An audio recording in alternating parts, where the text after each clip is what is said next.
যে মানুষটাকে কখনো দেখিনি, যার কণ্ঠস্বর কখনো শুনিনি, যার পবিত্র সান্নিধ্যে উপস্থিত হওয়ার সৌভাগ্য কখনো হয়নি, যে মানুষটা আর আমার মাঝে 1400 বছরেরও বেশি সময়ের ব্যবধান, সে মানুষটা কেমন করে এত আপন হয়ে গেল? যারা বোঝে না 21 শতাব্দীতে বসবাস করা শত শত কোটি মানুষ মধ্যযুগের আরব সমাজের একজন ব্যক্তির প্রতি এত টান অনুভব করে কিভাবে, তাদের কেমন করে বোঝাবো ইয়া রাসূলুল্লাহ আপনাকে কেন এত ভালোবাসি?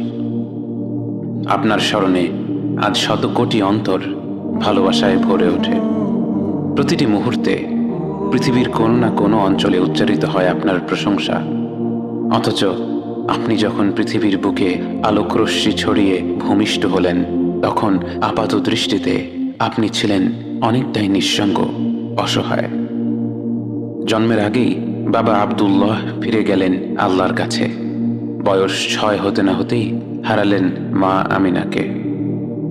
তখনও নিষ্পাপ শিশুটি বুঝতে পারছিল না যেই মাকে কেন্দ্র করেই জীবনের সবকিছু, সেই মা চলে যাওয়ার মানে কি।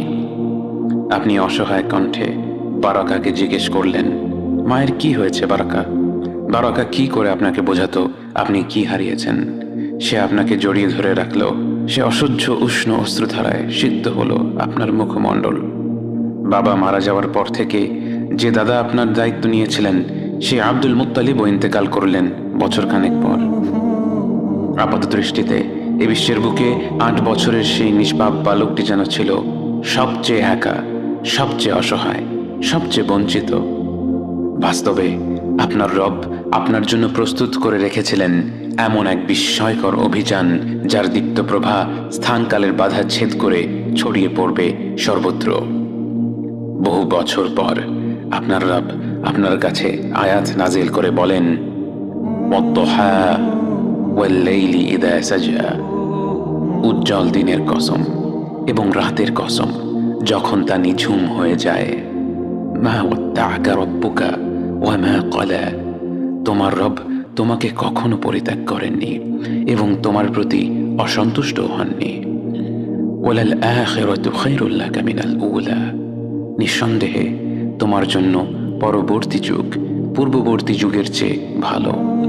ওয়ালা সাউফা ইউ'তিকা রাব্বুকা ফাতারদা, আর শীঘ্রই তোমার রব তোমাকে এত দেবেন যে তুমি খুশি হয়ে যাবে। আলাম ইয়াজিদকা ইয়াতীমান ফাআওয়া, তিনি কি তোমাকে এতিম হিসেবে পাননি, তারপর তোমাকে আশ্রয় দেননি? ওয়া ওয়াজাদাকা দাল্লান ফাহাদা, তিনি তোমাকে পথ না পাওয়া অবস্থায় পান, তারপর তিনিই পথ দেখান।